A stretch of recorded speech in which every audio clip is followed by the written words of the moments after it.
B'siyata D'Shmaya, we're going to learn Shabbos Daf Kuf Mem Beis, and we're going to start 9 lines from the top of the Omid. Kalkulo v'ha'even b'soicha. We saw in the Mishnah on Daf Kuf Mem Aleph Omid Beis that one's allowed to move a basket on Shabbos even though there's a stone in it. A stone is muktzah machmas gufoy. You're not allowed to move it for any reason in the world on Shabbos. Why are you allowed to move it? Says the Gemara va'amai. Why are you allowed to move it? To have a kalkola bosis ledovar ha'asur. It's true that the basket in its own right wouldn't be muktzah. So you can say, I'm carrying the basket. The stone just happens to be in it. But that's not true. We know there's a rule called bosis ledovar ha'asur. If something is a base, is carrying, is holding something which is muktzah, the base itself becomes muktzah. So over here, the basket itself should be considered muktzah, and you're not allowed to move it with the stone in. Answers the Gemara, Omar Rabbi Bar Bachon, Omar B'yechanon, Hacha bekalkola maleo peiros oskinon. We're talking about that besides for the stone in this basket, there's lots of other fruits, vegetables, produce in this basket, and the main base, that means the basket is mainly a base for things that are not muktzah, and therefore the basket itself is not muktzah. So you can carry the basket even though the stone is in it. Asks the Gemara, V'lishdinhu leperi, v'nishdi le'even, v'ninkatinhu b'yodayim. Even though the basket itself is maybe not muktzah, but you're not allowed to move something that's muktzah if you can avoid it. And we have an easy way of avoiding it. Why don't you just pour out all the contents of this basket, lishdinu leperi, pour it all out, spill out all the produce, v'nishdi le'even, and then throw out the stone, v'ninkatinu b'yadayim, and then collect all the produce, all the fruits, vegetables, and put it back in the basket and go on your way. Why do you have to move the basket with the stone in? Answers the Gemara, Kedur biloi omarav. Beperis hamatinofin, hochanami beperis hamatinofin. We know in the name of Rav there's a concept in a different place, a different halacha, that there are some fruits, for example, cooked fruits and vegetables that are very soft, like figs, strawberries, grapes, that if you're going to throw them onto the ground, when you empty the basket, they're going to get ruined, so that's not an option. So you have no other choice other than to carry the basket with the stone in. Asks the Gemara, V'lin arinhu ne'uri. Why don't you just move around, juggle around the basket until all the fruits and vegetables are on one side and the stone is on the other side and surfaces to the top, and then just tilt out the stone and then leave everything else in the basket. Then whatever's in the basket will not become ruined or spoiled on the floor, and the stone will be out. Why do you have to carry the stone? Try and get it out. Answers the Gemara, Omer of Chia bar Ashi Omarova, Hocha bekalkolo pchusa oskinon. We're talking here about a punctured basket, and this stone, de even gufa nasis doifin lekalkolo. It's only thanks to the stone that the basket is holding everything else. If we're going to move the stone out of the way, then the produce of the basket is going to fall through the hole. You're not going to be able to use it. So, and since we need the basket for the fruits, we have no choice other than to leave the stone where it is. Continues the Gemara, Umetaltelin truma v'chulu. We saw in the Mishnah that even though truma tamea, you're not allowed to move on Shabbos, because it's muktzah, you're not allowed to, you cannot eat it. However, if you've got a basket with truma tamea and truma tahira in, or truma tamea with chulin, you're allowed to move the whole basket. Omer of Chizda, lo yishonu, this halacha that you're allowed to move the truma tamea together with the truma tahira or the chulin is only correct elo shetahira lemata or tamea lemaila. It's only true if the tahir fruits, the tahir truma or the chulin is underneath, and the tumah part is on top, so you cannot lift up. You're not allowed to move the truma, the truma tamea. It's muktzah, so you've got no choice. You have to move the basket with everything that you want. You're going to take it till the table, till whatever you want to eat. You're going to spill it all on the table, and then you'll just take out the fruits that you're allowed to eat and that you want to eat. However, in the event, that's only true if the Truma Tamei is on top. However, Aval tahira lemalo utmeo lemata. If the tahir fruits are on top of the basket and the tomei fruits are lower down, then you don't need to move the basket at all. Shokil leila tahira, just take all the tahir, the truma tahira or the chulin which is on top, take it with your hands, v'shavik leila tmea, and leave the truma in the basket. Why do you have to move the basket? So that's what Rav Chizda says, that the halacha in the Mishnah that you're allowed to move the basket with the truma tamea is only true if the truma tamea is on top. Asks the Gemara, V'chi tahira lemata, even in the event that the truma tamea is on top and the tahir is underneath, nami lishdinu v'linkatinu. Why don't you just throw everything onto the floor, let it all spill out, and then the truma tamea will be wherever it will be. You'll pick up the truma tahira and the chulin, put it back in the basket, and off you go on your way. Why do you have to carry the truma tamea? Omer Biloi, Omer Rav, but Peiros Hamatinofin Askinon. It's the same as we saw before, that in this basket you've got fruits and vegetables that are going to get ruined, they've been cooked, they're soft, and if you spill them on the floor, they're going to get ruined. So you've got no choice other than to keep them in the basket. If they're at the top, you can take them out with your hands and take them without spilling them. If the truma tamea is on top, you cannot move the truma tamea with your hands. You have no choice, and you can move the whole basket with the truma tamea. Meisvei, the Gemara is now going to ask a question on Rav Chizda from a brisa. It says in the brisa, metaltalin truma tamea imatahira. As we saw, one's allowed to carry the truma tamea with the truma tahira in the same basket. V'ima chulin. It doesn't matter if it's truma tahira with the truma tamea, or if it's chulin with the truma tamea.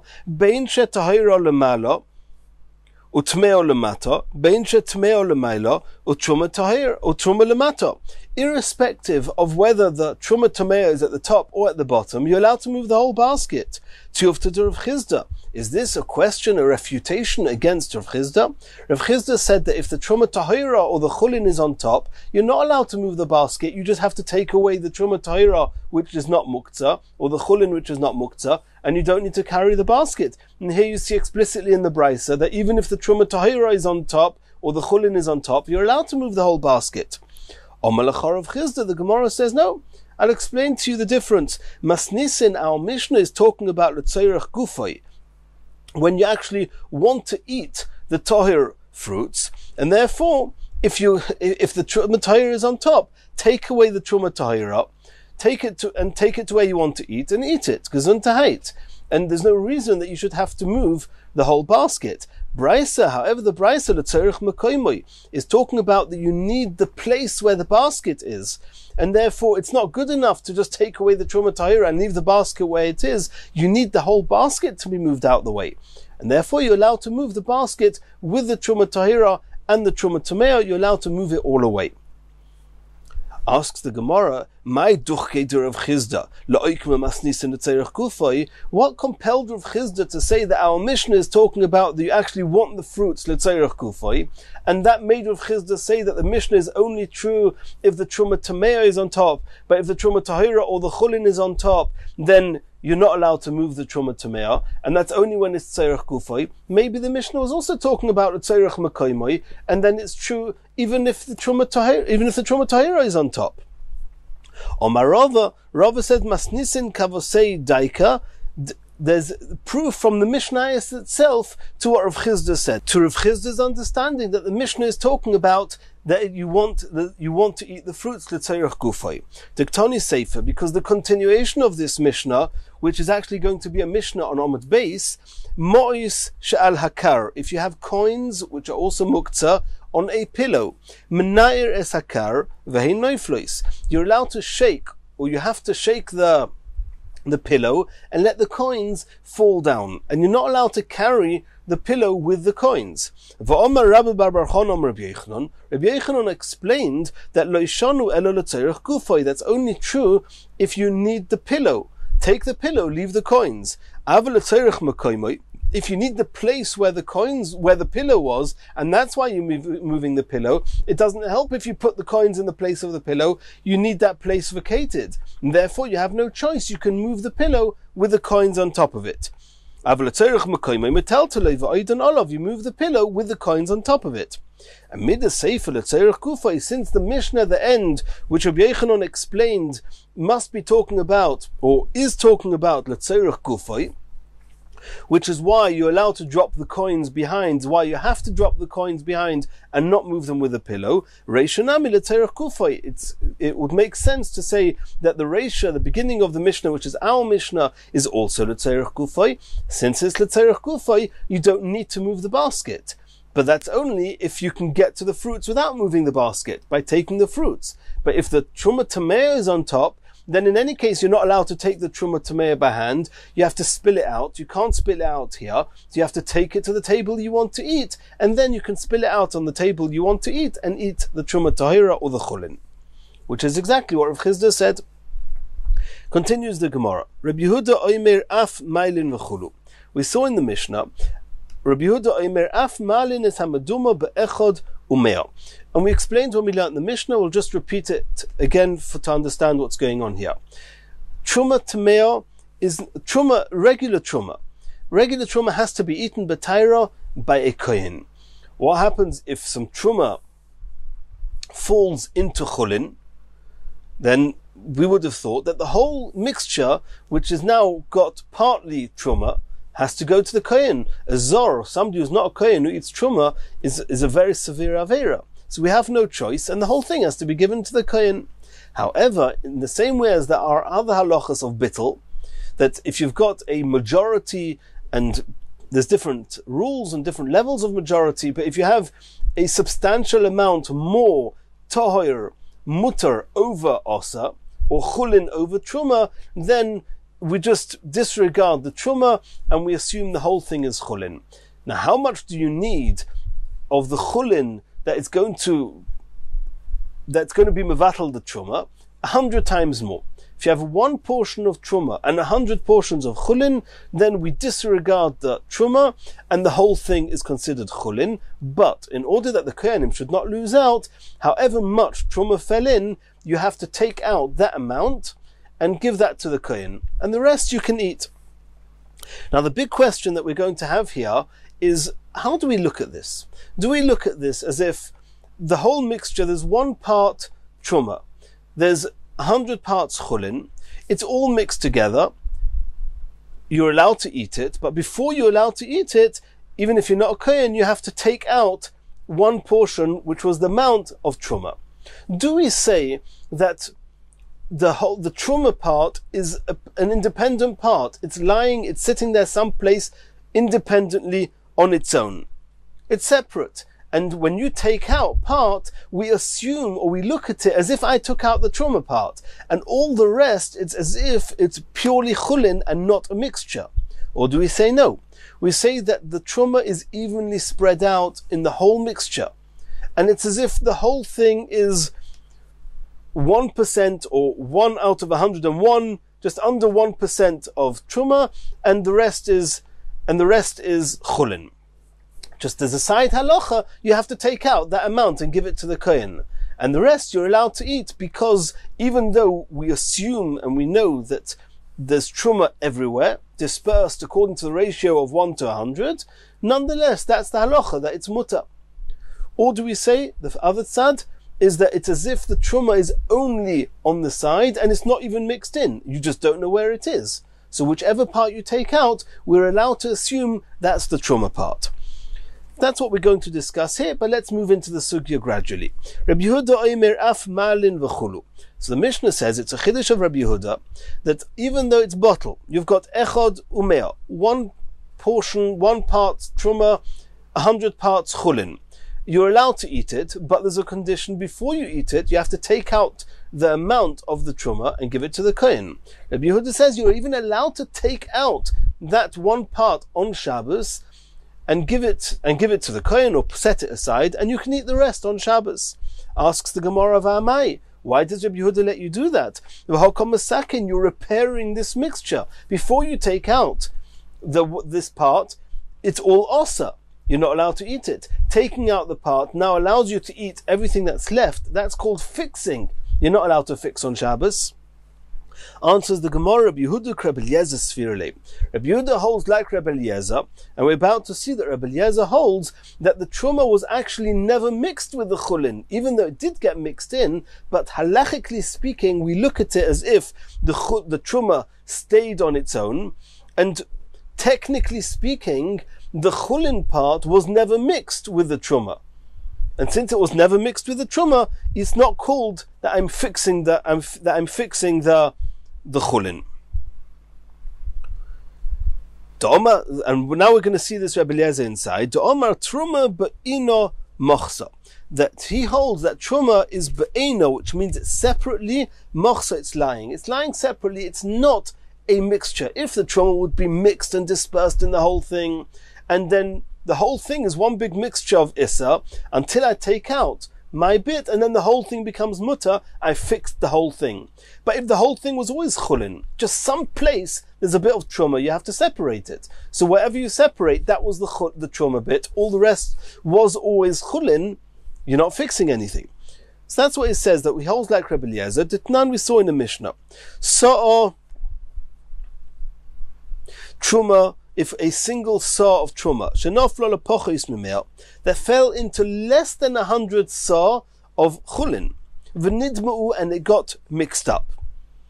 V'nofal min hameduma, and from this mixture, lemokim achir, part of it fell into some more chulin. For example, if in the first mixture you had 1 portion truma, 60 portions of chulin, so you don't have 100. And regarding truma, bittul only works if you have 100 times more.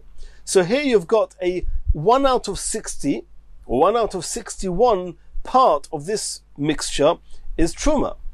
And now it falls into another mixture, let's say another 60 times of the original truma, then it depends. If you see the truma as being not mixed, then there's always a chance that the part that fell from the first mixture into the second mixture was 100% truma. So I need again 100 times more of that mixture in the second mixture in order for it to be, not that mixture, 100 times more the truma in the second mixture before it becomes mutter. If, however, you say that when the truma fell into the 60 times, it's completely mixed. The whole mixture is a combination of 1 portion truma, 60 portions chulin, then if a little bit falls into another portion, only 1 out of 61 parts of that, what fell into the second basket of truma, of chulin, is going to be truma. So I don't need 100 times more than the whole original truma. I only need 100 times more than 1/60th of what fell into the second chulin. And that's going to be a machlekes in the Mishnah. Rebbe Eliezer Omer medamas ketrumas vadai, that we look at it as if the first mixture, the part that fell into the second mixture, into the second basket of chulin, is 100% truma, because we say that truma didn't get mixed up, the truma stood on its own, it's separate. So we say that since you didn't have 100 times more for the bittul, we say that that part fell into the second basket of chulin, and now you need to be mevatel that whole part by 100. The Chacham say no. Ein hameduma medamea elo lefi cheshbon. The original mixture only causes the second basket of chulin to be called a mixture of chulin and truma only according to the ratio of what fell into it. So like we said, if in the first basket it's 1 out of 60 or 1 out of 61 of truma in the first basket, then however much fell into the second basket, I only need 100 times more 1 out of 60 of what fell in. Because that's the only part, according to the proportions, according to the ratio of truma. So you see here that the machlokes Chachamim and Rebbe Eliezer, if we view the whole truma as being on its own or mixed in, and since Rabbi Yehuda holds like Rebbe Eliezer that it stands on its side, therefore taking it away is not called that I'm fixing the whole mixture. Says the Gemara, Eimer de Shamus Leila Chumra. Maybe Rabbi Eliezer only says his chiddush, that it's as if truma is separate, only when it's going to come to an extra stringency. For example, if it falls into a second basket, that I need 100 times more than everything that fell into it, or as 100 times more than the original truma that we have. But lekula mishamasle, does Rabbi Eliezer believe in this svara to the extent that even if it's going to be a kula, that means that you're allowed to separate it even on Shabbos and it's not called fixing, he's going to go that far? We don't know that. Rabbi Eliezer only says his halacha l'chumra. Ela hu da'omak Reb Shimon. You're right. It could be that Rabbi Eliezer is machmir and not mekel. Rabbi Yehuda in our Mishnah, that's even mekel, is following Reb Shimon. Keditnan, we learned in the Mishnah, Sa'ar Truma Shenoflo Lemeo. If one portion, one saw, a measure of Truma, fell into 100 measures of Chulin, and that's really enough, it's bottle. There's just a side halacha that you have to take away as much of the Truma that fell in and give it to a Kohen. He did not have time, he didn't manage to take away, to take out, to lift up from this mixture the amount of the truma that fell in order to give to the kohen, until another saw fell into this portion, into this mixture. So the chachomim say, Harezu asura. The whole thing is asa, because now, what have I got now? All the while that the first mixture, the first truma fell into 100, we look at the whole mixture as being a mixture of one portion truma and the rest is chulin. And it's all still considered a mixture. Once you take out, you do this halach of taking out the original truma, the amount of the original truma, and the ratio was 1 to 100, then it's mutter. Over here that you didn't do that, so you've still got a whole mixture of 1 to 100 truma to chulin, and then another one fell in, so now you have 2 to 100. That's only 1 to 50. So now the chachomim say, the whole thing is asa. You don't have enough for the bittul. Reb Shimon matir. Reb Shimon says no. Reb Shimon says it's mutter, and you're allowed to just take out your 2 portions of truma, give it to the kohen. All the rest is mutter. So, how are we understanding Reb Shimon? That Reb Shimon says that when the first truma fell in, we don't look at it as if it's all mixed. We look at it as if it's separately on the side. And the part that you're going to take out, that's going to be the part which we assume, and we look at it as if it's 100% truma. And so that was on the side. Since it fell 1 to a ratio of 100, the truma's on the side, all the rest is mutter. You just have to take it off. No problem. Now that another one fell in, okay, that's fine. So we assume that one fell into the 100 chulin, because according to Reb Shimon, which goes in a similar logic to Rabbi Eliezer before, the 100 chulin did not get mixed with the one of truma. The one of truma is on the side. So we look at the second one of truma that didn't fall into the mixture, making it now 2 to 100. No, it fell into the chulin part, which stands on its own, and it's again 1 to 100. No problem. Take out the 2 ones, you're left with 100 chulin. No problem. So here you see Reb Shimon, who's following the logic of Rabbi Eliezer, and he's saying it even l'kula. He's saying that when the second one fell in, it didn't fall into a mixture, making the mixture a ratio of 2 to 100, which is not good enough. It's going to be, the whole thing is asa. The whole thing is considered truma. He says it's mutter, because he holds that the whole chulin stayed separate. Even l'kula, to the extent that when the second one falls in, it fell into the 100 of chulin, take out the 2 parts of truma, and enjoy and eat the rest. So you see here, you've got Reb Shimon who says this logic, even l'kula. Reb Yehuda must be following Reb Shimon. In the same way as Reb Shimon says l'kula here, Reb Yehuda says l'kula regarding Shabbos. It's not called fixing. Says the Gemara, no. It could be Reb Shimon agrees with the logic of the chachomim, that really when it gets mixed in, it's not that the truma is on the side. No, the whole thing is considered a mixture. So why then, when the second one fell in, do we say that it's okay? You didn't yet take out the part of truma. So now the whole mixture is 2 parts truma to 100 of chulin. And that doesn't work.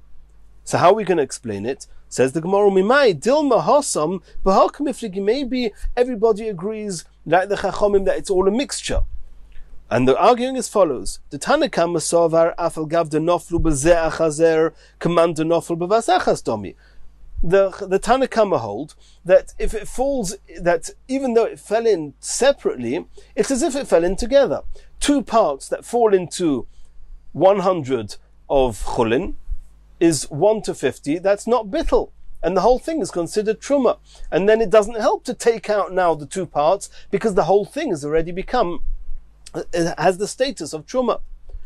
V'ho lechamishim noflo. V'ho lechamishim noflo. We assume that one part truma got mixed into half of this, and the other part truma got mixed into half, and that's a ratio of 1 to 50, and that's why it's asa. Reb Shimon says no. Kamaisa botil b'me'ah. When the first one fell in, it's 1 to 100. At that point, the whole thing is already considered chulin. It's true that you're not allowed to eat it until you separate the part and put it aside for the kohen, but that's a technicality. But there's a halacha, and that bittul works. As soon as the truma falls into 100 of chulin, the whole thing is considered chulin. Another one fell in. Okay, so now one fell into 101 of chulin. That's also okay. Reb Shimon Soba Kamaisa botil b'me'ah. V'ho, that was the first one that fell into the truma, into the chulin, is a ratio of 1 to 100. It's bottle. V'ho, and the second one that fell in, tibotil b'me'ah v'chad, fell into a ratio of 101, because now the whole thing is chulin, and even the original one of truma is considered chulin.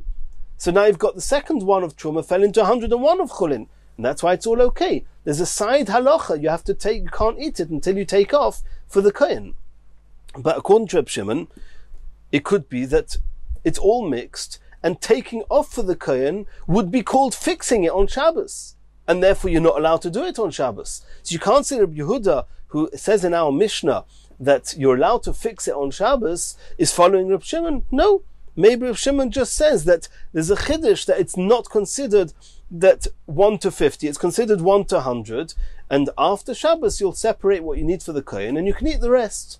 But Rabbi Yehuda, we still don't have somebody who clearly holds like Rabbi Yehuda that it's not called fixing on Shabbos. Elo Huda Omak Reb Shimon ben Elazar. Rabbi Yehuda follows another opinion, it's the one of Reb Shimon ben Elazar. The Tanya we saw in the Brayso, Reb Shimon ben Elazar Omer. Noisen einov b'tzad zeh v'oichel mitzad acher. Reb Shimon ben Elazar goes as far as to say that the truma, it's not as if, like we've said in the Chachomim, that the truma is mixed in the whole thing, and the whole thing is a mixture of a ratio of 1 truma, 100 chulin, and you have to take away some in order to give it to the kohen, and then the whole thing becomes chulin. Reb Shimon ben Elazar goes as far as saying you don't even have to take it away. You can just imagine, or just look at one side of this mixture and say, that one portion on the left-hand side, that's going to be for the kohen, and all the rest is chulin, and you're even allowed to eat from the rest before you take away the chulin part. Before you take away, that part that is dedicated to be for the kohen, you're already allowed to start eating. On Shabbos. And since you're already allowed to start eating this on Shabbos, so it's not called fixing. Because even if I don't take it off, I'm allowed to eat it. But I just have to look at one side and say, I'm going to, after Shabbos, take away that part for the kohen, and I can already start eating. So, it's not called fixing. And here we don't need to follow the logic that we saw before with Reb Shimon and Reb Eliezer, that it's considered as if it's be'ina mochsa, as if the truma is not mixed into the chulin. No, it could be it's all mixed. Reb Shimon ben Elazar says there's a halacha that especially on Shabbos, and we'll soon see that on Shabbos, according to Reb Shimon ben Elazar, you're not allowed to take away this truma. You just look at the one side, dedicate that for the kohen part, and the rest you can eat. If so, it's fixed. You don't need to do anything. If you don't need to do anything, then it's not called fixing. Asks the Gemara, Misovar leikavasei, does Reb Shimon ben Elazar hold like Rabbi Yehuda, that you're actually allowed to separate the part for the kohen and eat the rest? Rabbi Yehuda says, Af malin et hamaduma, you're allowed to take out, actively, physically take out the part that's going to be for the kohen, and then you can eat the rest. Does Reb Shimon ben Elazar agree with that? There's a brisa that explicitly says that Shimon ben Elazar argues with Rabbi Yehuda. The Tanya, Rabbi Yehuda says,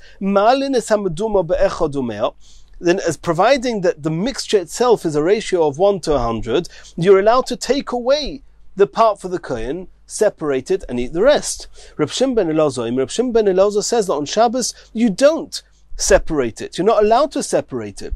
Only nosan einov b'tzad zeh, you look at one side and dedicate that side, that afterwards you're going to leave that over for the kohen, v'oichel mitzad achir, and you can eat the rest.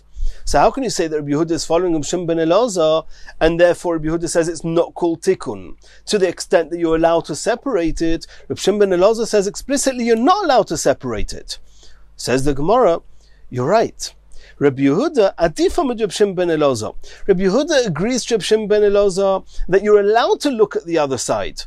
And therefore, both according to Reb Shimon ben Elazar and Rabbi Yehuda, you're allowed to eat from the rest, even if you don't separate it yet. You're just intending to leave it over.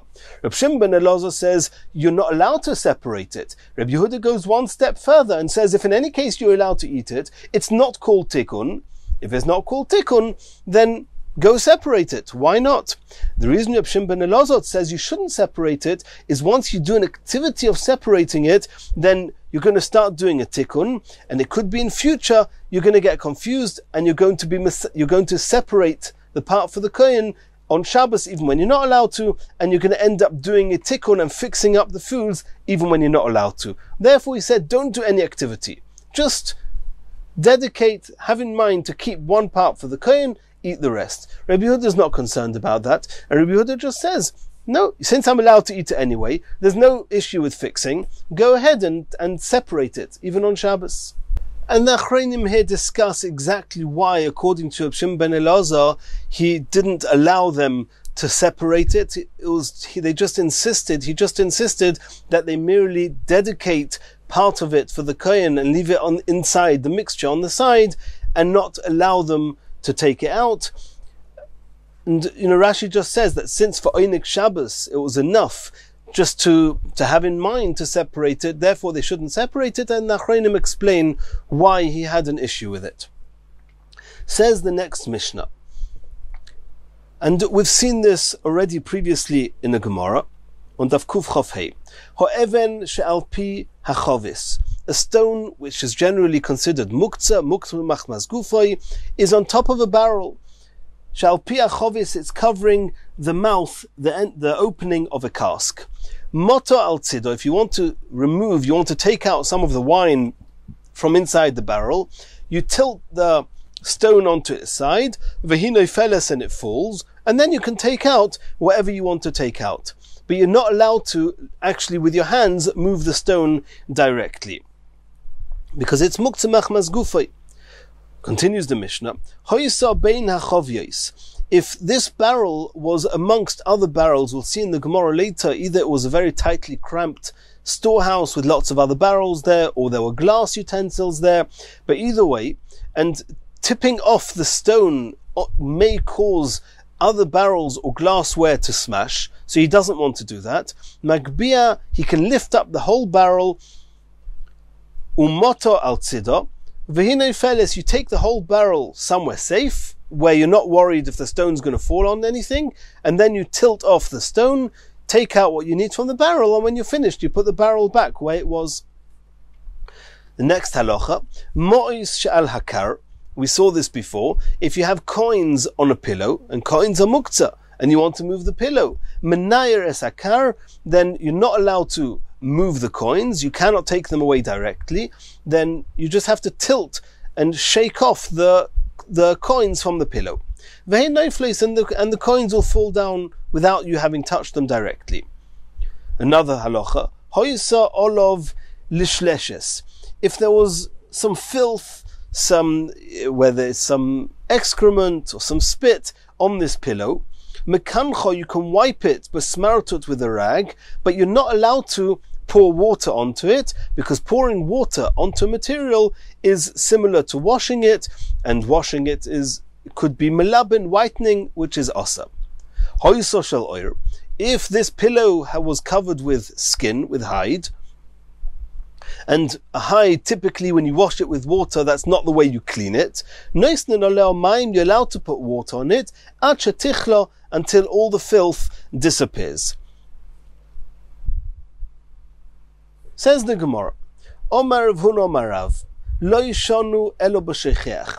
This halacha, that if there's a stone on top of a barrel, you're allowed to tilt the barrel, because the barrel in its own right is not muktzah, and allow the stone to fall off, is only true if when Shabbos came in, or just before Shabbos came in, bein hashmashos, the stone was left there by mistake. Aval b'maniach, if you intentionally put the stone onto this barrel before Shabbos came in, the barrel itself becomes a base for the stone, and the barrel itself is muktzah, and you're not allowed to tilt it to let the stone fall off. You're not allowed to move it on Shabbos. Continues the Gemara.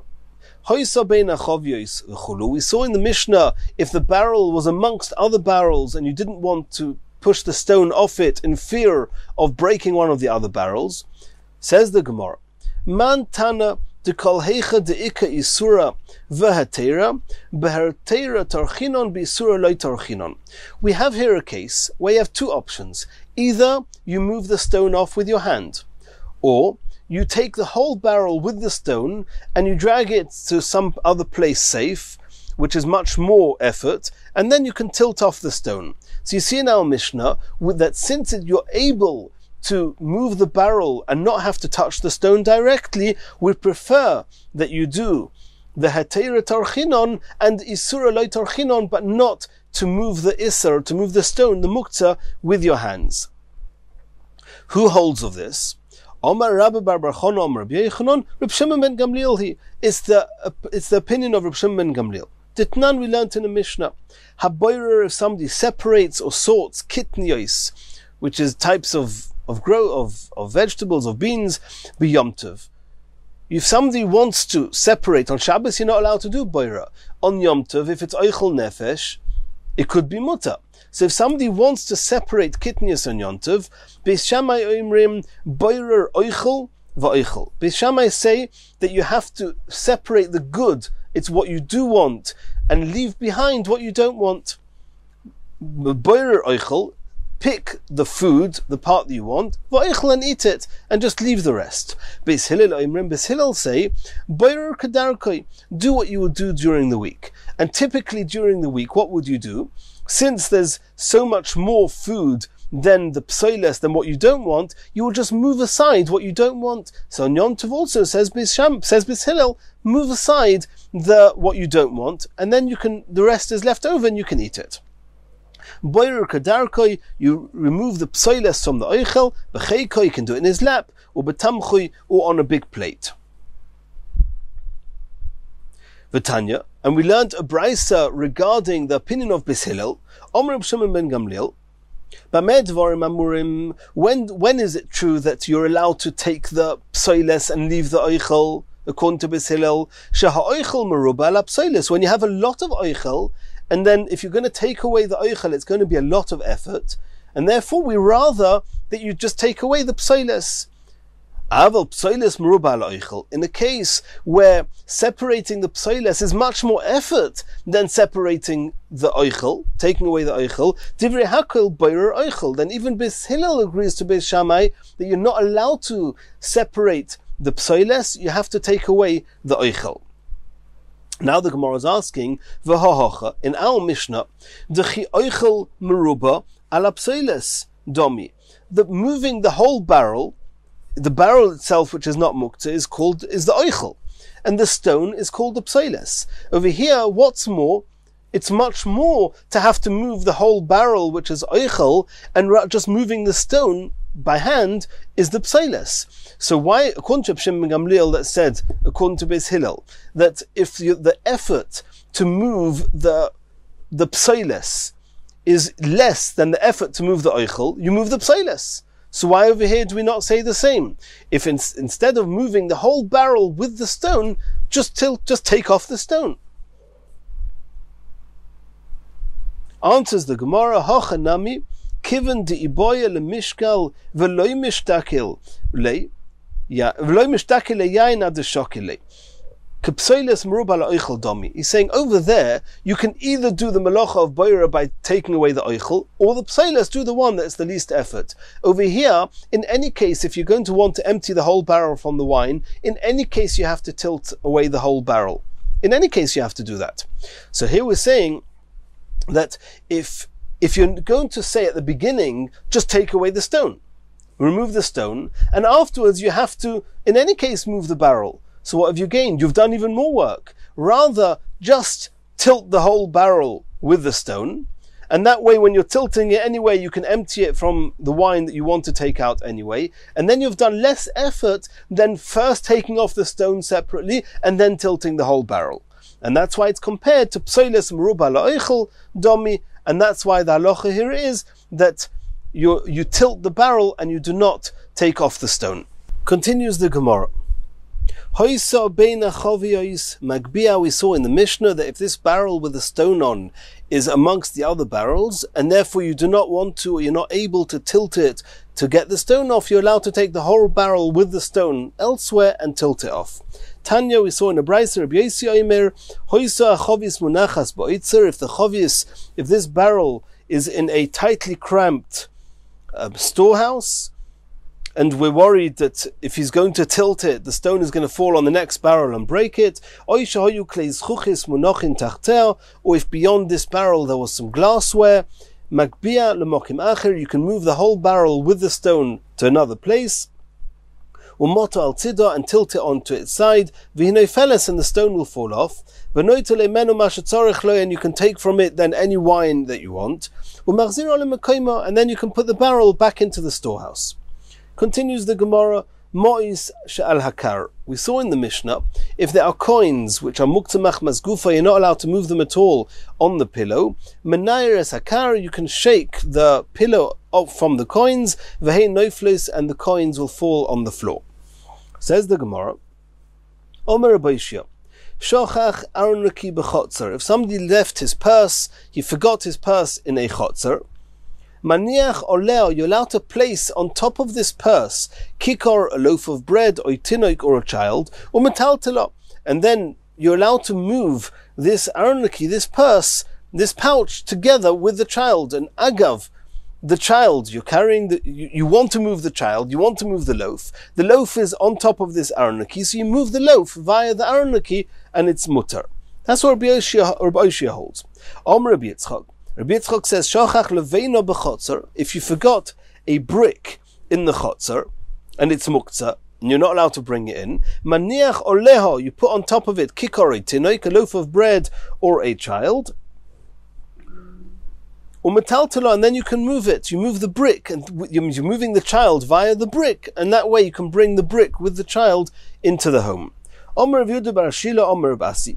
Pam achas shachachu diskio meleo mois. They once left, if they forgot, a pouch full of coins bisratio in a public thoroughfare, which is a reshus harabim. Ubov v'shaulu es Rabbi Yochanan, and they asked Rabbi Yochanan, what can we do? V'omar lehen, Rabbi Yochanan told them, henicho oleo kikor oitinoik, put a loaf of bread or a child on top of this pouch, v'tiltilu, and then you can move it. And don't forget, we're in Reshus Harabim. What can you do in Reshus Harabim? So Rashi says that in this event, you're not allowed to move it more than Daled Amos, but you can move it less than 4 Amos and then stop, and then move it another less than 4 Amos and stop, and that way you can move it to safety. Or Rashi gives other examples how you can actually move this pouch via a child or a loaf in a Reshus Harabim. Continues the Gemara. Omar Marzutra, Hilchase kechol hani shmeitza b'sheicheach. All this is true, that you're allowed to rely on a child or a loaf only if you forgot these things outside, and you forgot them in an unsafe place, and since you don't want to lose them, you're allowed to save them by using this idea of putting a loaf or a child on top of it. But if you left it there, especially if you intentionally left it where it was from before Shabbos, you're not allowed to move it, even by putting a child or a loaf on top of it. Rav Ashi says, Afilu shochach nami lo. Rav Ashi goes even further and says, you're not allowed to use a loaf for a child ever, even if what you're trying to save was done, you left outside by mistake. The whole concept of a kikar tinuk is only said elo lemeis bilvad, in order to retain the human dignity of a corpse. And if you're going to leave a dead body in the sun, it's going to be a bizoyan. Therefore, you're allowed to move this body by putting a loaf or a child on top of it. Continues the Gemara. Abaya monach kapo akipi. There was some sheaves of grain that one wouldn't have been allowed to move on Shabbos, and Abaye wanted to move them, so he put a kapo, a spoon, on top of it, and he moved the whole thing. He allowed to move the spoon, so I'm moving the sheaves, and with it the spoon. Rova monach sakino abar yoino. There was some raw dove meat, and he wanted to move it, so he put a knife on top of it, umataltalo, and then he moved it. Omer Rav Yosef commented, Kamo Charifa Shmaitza de Dardaki. The younger learners, they think that they're very, very sharp, saying these type of halachas. You're only ever allowed to use this type of method by putting something muta on top of something muktzah and moving it, only if you forgot it there. But if you didn't leave it there, and you're not afraid it's going to get ruined, and I mean, you didn't forget it there, you put it there intentionally, and there's nothing's going to get ruined, and we assume that's the case of Abaya and Rava. You have the sheaves of grain, all this dove meat, it didn't get forgotten there, you put it there and it was safe. Now you want to move it somewhere else. Who says you're allowed to use a knife or a spoon to allow you to move the muktzah? Omar Abai responded as follows: if not that I was such a distinguished person, kapo akipi lomoli, I don't even need a spoon to put onto these sheaves of grain in order to allow me to move them. Look at lomoli, why do I need it? Hochozi lemizga alayu. One's allowed to, one can use these sheaves of grain to recline upon, and they're not even muktzah. So I could have taken it as it is, even without the stone. He just said that the reason that he put the stone on is because I'm a very distinguished person. I don't want people to learn from me that one can be lenient, and they're going to think that you can move the sheaves just like that, and therefore I put a spoon on top of it. But they're not even really muktzah. So there's no issue here. Omar Rava, and Rava said, "Ano ilav de adam choshev ano," and Rava also said that if not that I was such a distinguished person, sakino abaryoino lomali, I don't even need to put the knife onto this dove's meat. Hachozi li leumtza, I'm able to even eat it raw. It's not muktzah. You can eat this meat raw. Since it's not muktzah, therefore there's no issue here. The reason I put a knife on is because I'm a distinguished person and I don't want people to learn from me and to be lenient from me. Says the Gemara, it seems from what Rava said that the only reason that this dove's meat is not muktzah is because it's edible even raw. In the event that this meat would not have been edible in a raw state, then you would not be allowed to do this, and it would be considered muktzah. Why is it muktzah? It's capable, it's edible for the cats. And if a cat can eat it, it's animal food. If it's animal food, then why is it muktzah? Lememra de Rava Kerb Yehuda Svirle. Are you suggesting that Rava holds like Kerb Yehuda that he takes the whole stringencies of muktzah? And that's why over here he says that even though an animal could eat it, and Rashi explains that normally if an animal could have eaten it, if it was ready for an animal before Shabbos, of course it's not muktzah. Everyone agrees with that.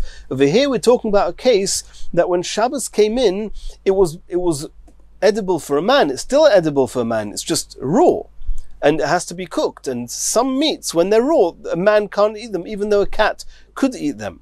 And therefore, since it's only edible, then anything that's also edible for man is not going to be considered edible, or we don't give it significance in Hilchos Muktzah, even though it can be eaten by a cat, an animal, a dog.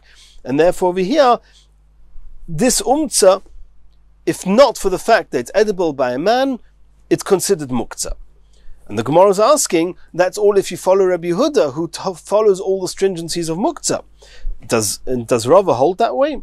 Va'omar Rava l'shami, Rava said to his attendant, Tavi li, roast for me on Yontav, we're talking about, roast for me bar avza, a goose, v'shadi me'er l'shunra, and throw the intestines to the cat. So you see clearly that something that is you're allowed to throw to the cat is not considered muktzah. And according to Rabbi Yehuda, since it's intrinsically edible for man, and if it's edible for man after Yontav, then the fact that it's edible for an animal now on Yontav is not significant. It should be muktzah. And if it's not muktzah, it seems he holds like Reb Shimon, that doesn't hold of most of the halachos of muktzah. So why are you saying here that Rava said that the only reason that it's not muktzah is because it's edible for me? Says the Gemara, no. Really, Rava holds like Rabbi Yehuda, and therefore it's muktzah. He holds all the stringencies of muktzah, and the reason that over here it's asa in our case is because since it's edible for man, we don't give any significance to the fact that it's now edible also for an animal, and since it will only be edible for man after you cook it, after Shabbos or Yom Tov, so for now it's muktzah. After Shabbos, not talking about Yom Tov. Hasam, but in the case of the cat, where Rava said to his attendant that you can throw the intestines to the cat, over there it's not a contradiction. Given the misrach daite ilavei, he knew that the intestines of this goose, when are they going to be edible for man? Only when they get cooked after Yom Tov. And by then they will have got ruined. And therefore, even from before Yom Tov, he already had in his mind the intestines are going to go to the cats, and they're not going to be for man. Since already before Yom Tov it was decided that it's going to be animal food, it's not muktzah. Given the misrach date lavei me'esmel, already from the day before, it was in his mind it's going to be for the animals, and therefore it's not muktzah. Hachanami mistabra, I can bring you proof. It's probable the Rava Rabbi Yehuda Sfirole, that Rava holds like Rabbi Yehuda, that he does hold of all the stringencies of muktzah. The Dorash Rava taught as follows: Isha lo tikones lebeisa eitzim, a woman should not go into the storehouse where the wood is stored, the woodshed, little mehem ud, in order to take a poker with which to poke the fire with. Why? Because these woods are slated for the fire, and they're not supposed to be carried as a kli. It's not considered a kli, and therefore it's muktzah. Now, even though these woods are not really muktzah, because on Yom Tov you're allowed to make a fire, and these woods are slated to be firewood. However, the halacha is that you're only allowed to move something for what it was dedicated for. Since these woods were dedicated to be burnt, you're not allowed to use them as a utensil, as a kli, to use it to prod and to poke, or whatever you were going to use this ud for. The ud shenishbar, if you had one of these pokers from before Yom Tov and it broke on Yom Tov, even though you're allowed to make a fire on Yom Tov to cook your food. But since when Yom Tov came in, this was a kli, now that it got broken, then its new dedication to be burnt is like noilad. It's been born with a new purpose. And this new purpose was born on Yom Tov, and that doesn't take away the muktzah from it. You're only allowed to use it for what it was initially supposed to be used for, and it was only supposed to be used as a kli. Now the kli is broken, it's muktzah. Lefisha masikin bekelim ve'ein masikin b'shivrei kelim. On Yom Tov, you're only allowed to move real kelim that are not muktzah. You can throw them in the fire. But shivrei kelim, fragments of kelim that they broke on Yom Tov, and now on Yom Tov, when Yom Tov came in, they were regular kelim. Now they've lost their title of kelim. They're only able to be used as firewood. So this new ability of theirs to be exclusively firewood was a newborn purpose, and that's going to be muktzah. You're not allowed to use it for that. All the while, it's a whole vessel. It's not muktzah. You can do what you want with it. You can move it. You want to throw it in the fire, throw it in the fire. But you're allowed to move it as a kli. But since now the shivra kelim, it was noilad, therefore it's muktzah, shma mino. Since this Rava said this, and it must be that he follows Rabbi Yehuda. According to Reb Shimon, it wouldn't be true that Reb Shimon says that most of the halachas of muktzah don't apply, and you would be allowed to even throw shivrei kelim into a fire. So you see here that Rava follows Rabbi Yehuda. In Mirza Hashem, in the next shir, we're going to continue from here.